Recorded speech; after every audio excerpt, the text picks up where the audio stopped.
सबसे पहले मैं आप सबका, खटक साहब का, आप सबका शुक्रगुजार हूं कि आज आपने पाकिस्तान पीपल्स पार्टी की साहब से मैं मिला, जिसने अपना पूरा तारीख मुझे बताया, किस तरीके से पाकिस्तान पीपल्स पार्टी के लिए कायद अवाम शहीद जुल्फिकार अली भुट्टो के लिए कोरे खाए।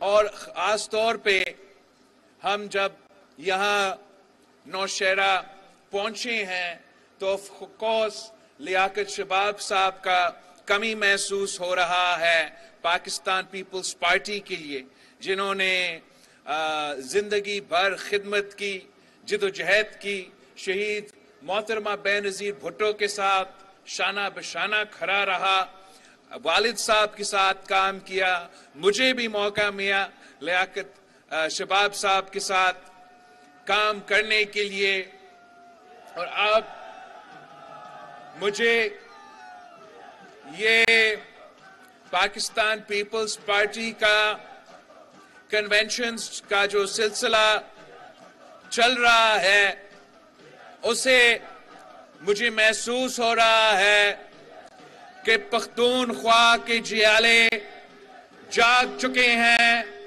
पख्तूनख्वा के जियाले इलेक्शन के लिए तैयार है। पख्तूनख्वा के जियाले इलेक्शन से नहीं भाग रहे हैं, इलेक्शन का मुतालबा कर रहे हैं।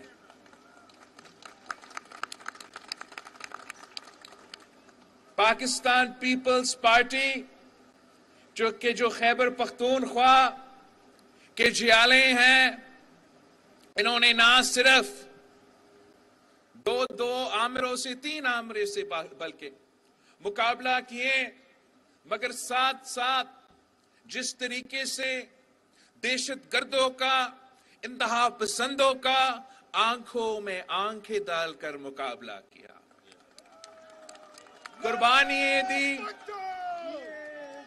कुर्बानियां दी, शहादत कबूल किए, मगर अपना असूलों से पीछे नहीं हटे, अपना नजरिया से पीछे नहीं हटे, अपना जमात से पीछे नहीं हटे। और इस पे मैं आप पे फख्र करता हूं, आपके बहादुरी पे फख्र करता हूं और आपका शुक्रगुजार। साथियों, पाकिस्तान में आजकल बहुत मसाइल है, बहुत मुश्किलात हैं। मैं कहां से शुरू करूं? एक तरफ तो हमारा मईशत है, वो आपके सामने है कि किस तरीके से महंगाई तारीखी सतह पे पहुंच चुका है, बेरोजगारी और गुर्बत तारीखी सतह पर पहुंच चुका है, और इस्लामाबाद का कोई परवाह नहीं है। दूसरी तरफ जो हमारा लॉ एंड ऑर्डर सिचुएशन है, जो दहशतगर्दों का आपने इतना बहादुरी के साथ मुकाबला करके उनको शिकस्त दिलवाए थे, उनको एक बार फिर पाकिस्तान लेकर आए, इधर बसाएं, और अब उसका जो नुकसान है वो पाकिस्तान भुगत रहा है। कभी हमारा बहादुर पुलिस पे हमला होता है तो कभी हमारा बहादुर फौज पे हमला होते हैं। अवाम और हमारे इदारों के दरमियान दरारें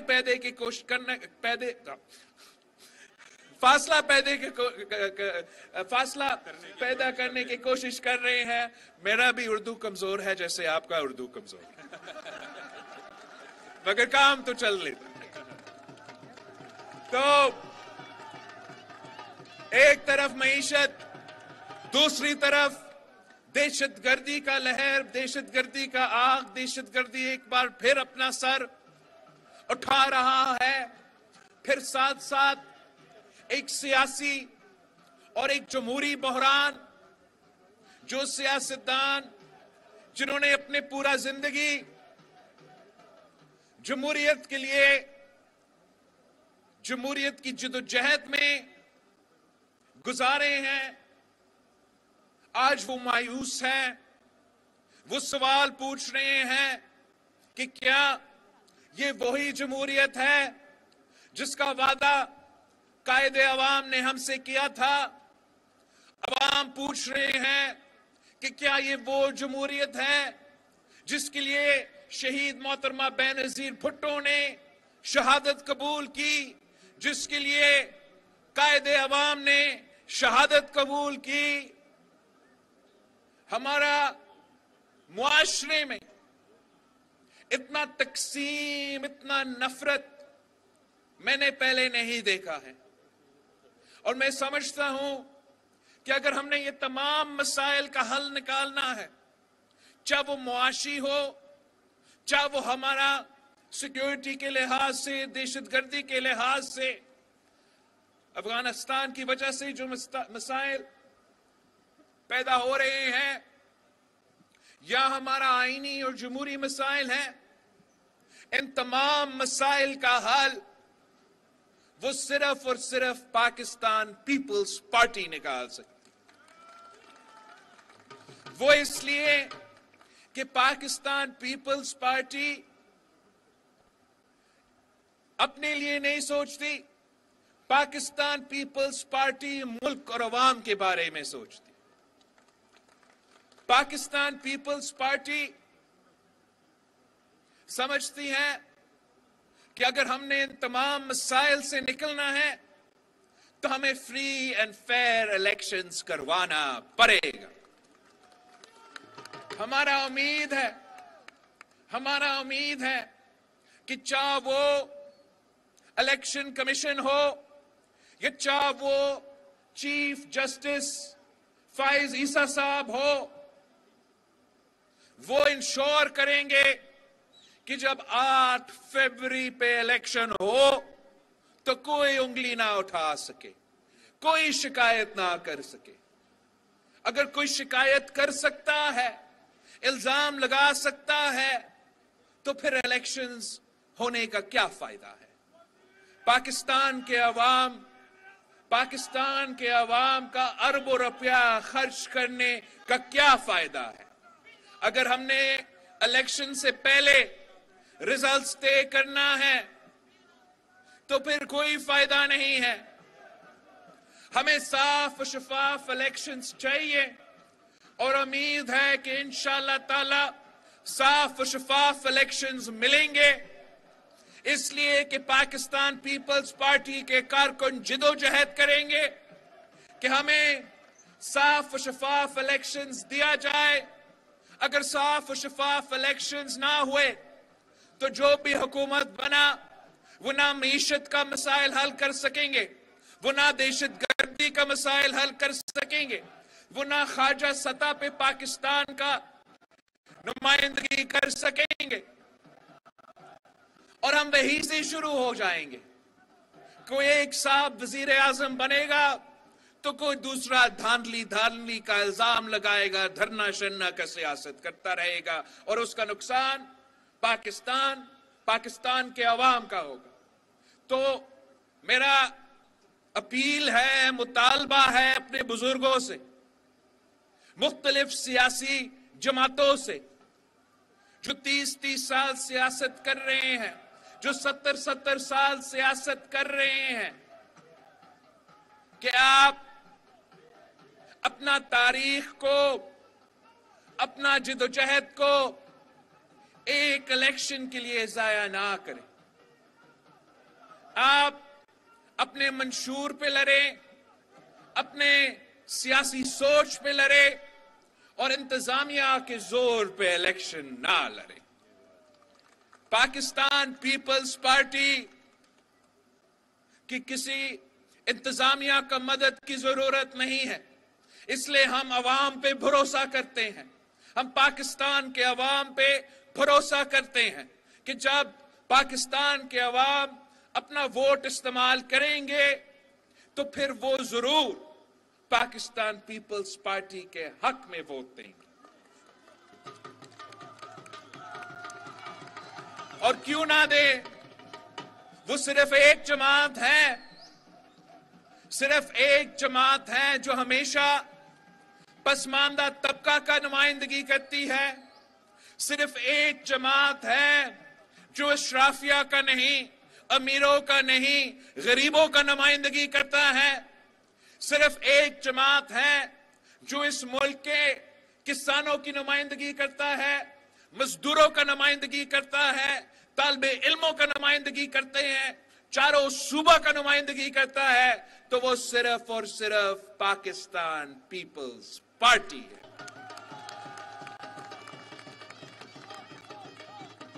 अगर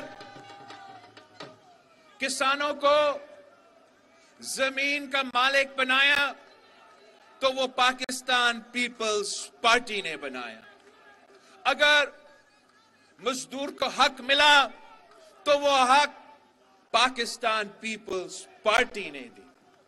अगर आज तक इस मुल्क के गरीब तरीन औरतों को बेनजीर इनकम सपोर्ट प्रोग्राम के तहत माली मदद मिल रही है तो वो सिर्फ और सिर्फ पाकिस्तान पीपल्स पार्टी ने दी है।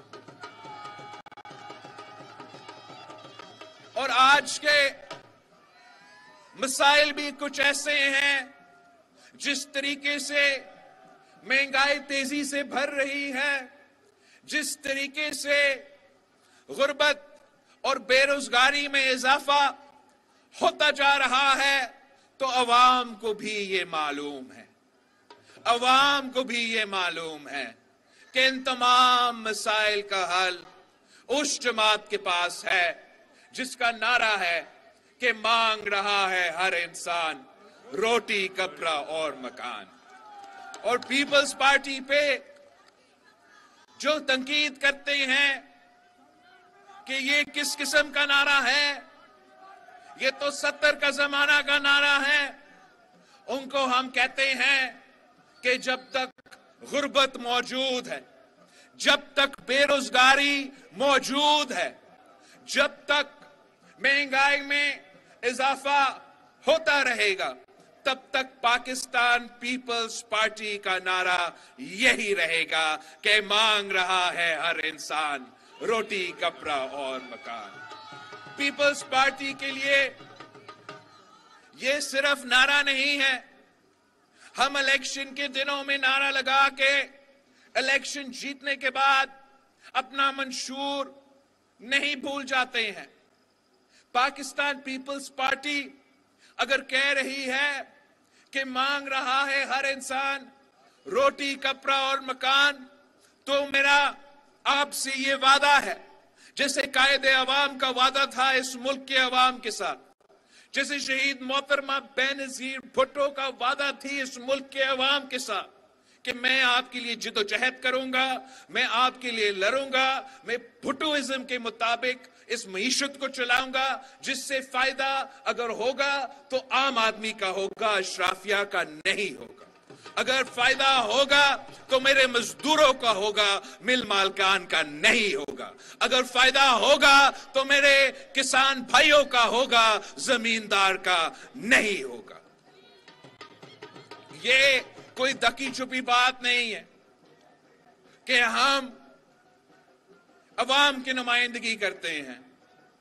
इसका ये नहीं मतलब कि हम बिजनेस कम्युनिटी से हम चाहते हैं कि वो तरक्की करे, हम चाहते हैं कि उनका बिजनेस चले, उनका इंडस्ट्री चले।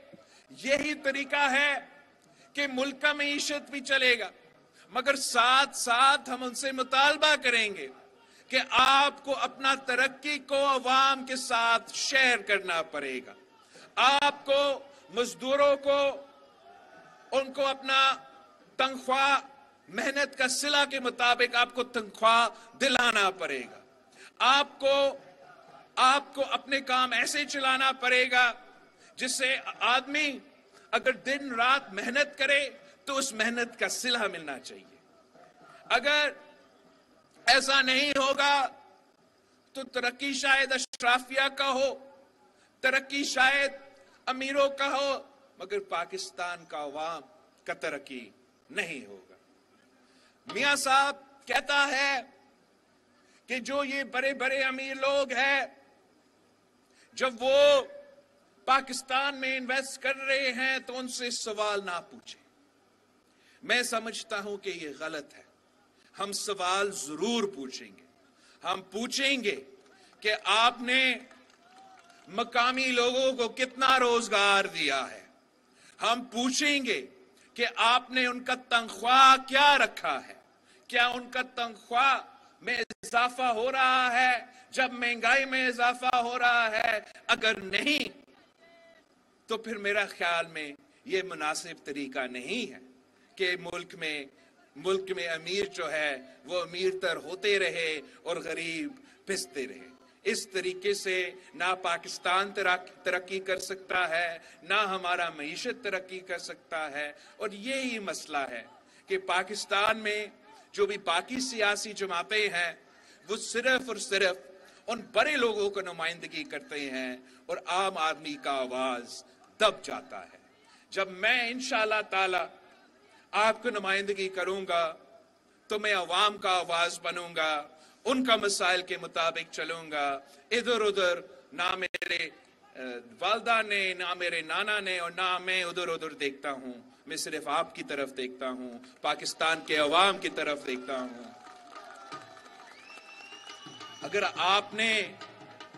अगर आपने हमें मौका दिया तो हम आपकी खिदमत करने के लिए तैयार हैं।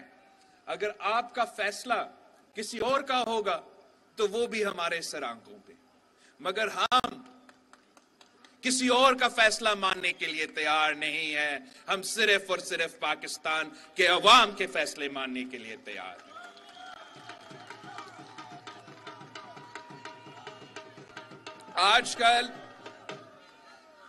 आजकल हर कोई बड़े बड़े बातें कर रहे हैं। वो जो हर किसी को जेल भेजने का शौक रखता था ना, याद है उसको, कहता था इसको भी जेल भेजूंगा, उसको भी जेल भेजूंगा, इसको भी। वो अब बेचारा वो खुद जेल में है। अब शायद वो कोई सबक सीखेगा। जैसे जेल इक्तिदार में होते हैं तो आईन भूल जाते हैं, जमहूरियत भूल जाते हैं, जेल में आ जाते हैं। जब हुकूमत में होते हैं तो अयूब खान इससे बेहतर लीडर नहीं था। जब हुकूमत से निकल जाते हैं तो भुट्टो की तरह बनना ही शौक बन जाता। जब हुकूमत से निकल आते हैं तो पूछते हैं कि मुझे क्यों निकाला। जब हुकूमत से निकल जाते हैं तो आईन को भी याद आते हैं, उनको जमहूरियत भी उनको याद आता है।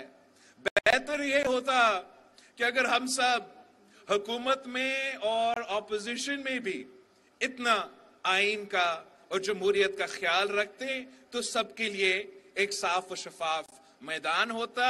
हम एक दूसरे का मुकाबला इलेक्शंस में करते। इख्तिलाफ राय हर किसी का हक है, लेकिन जब हम उस असेंबली में आ जाते तो वहां हमने अवाम का खिदमत करना है। तो एक तो वो जेल वाले हैं, तो दूसरे कहते हैं कि हम 2/3 अक्सरियत, बात तो हो गई, और 2/3 अक्सरियत हमारा। अब ये वही लोग हैं, आपको याद होगा, वही लोग हैं कि जब पंजाब में सिर्फ 20 बाय इलेक्शंस हो रहे थे तो वो कहते थे कि 15 में तो ये हमारे हैं, 15 तो जेब में, बाकी 3 में मुकाबला होगा, और वो एक भी नहीं निकाल सके। अब इनके लिए एक जलसा वो भी लाहौर में करवाया गया और वो इतना जोर और शोर से बोल रहे हैं कि 2/2 लेकर आएंगे, 18वीं तरमीम में भी तरमीम करेंगे। मेरा ख्याल में बेहतर ये होगा कि इलेक्शंस होने दे, हम देखते हैं कि अवाम कौन सा फैसला करते हैं।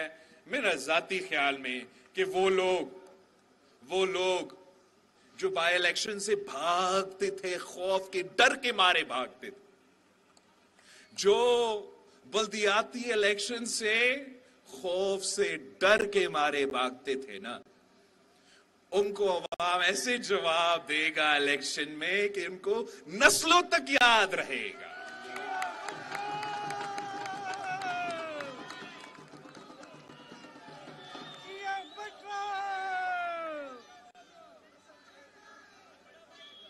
मैं पाकिस्तान पीपल्स पार्टी के जियालों से एक दरख्वास्त करना चाह रहा हूं, और ये मुल्क भर का, कश्मीर से लेके कराची तक, कराची से लेके गवादर तक, गवादर से लेके हमारा नौशहरा तक, कि 3-4 महीने अब आपने ऐसे मेहनत करना है, ऐसे जिद्दोजहद करना है, एक होके एक तीर बन के मेहनत करना है, और इंशाअल्लाह ताला जीत तो आपकी होगी।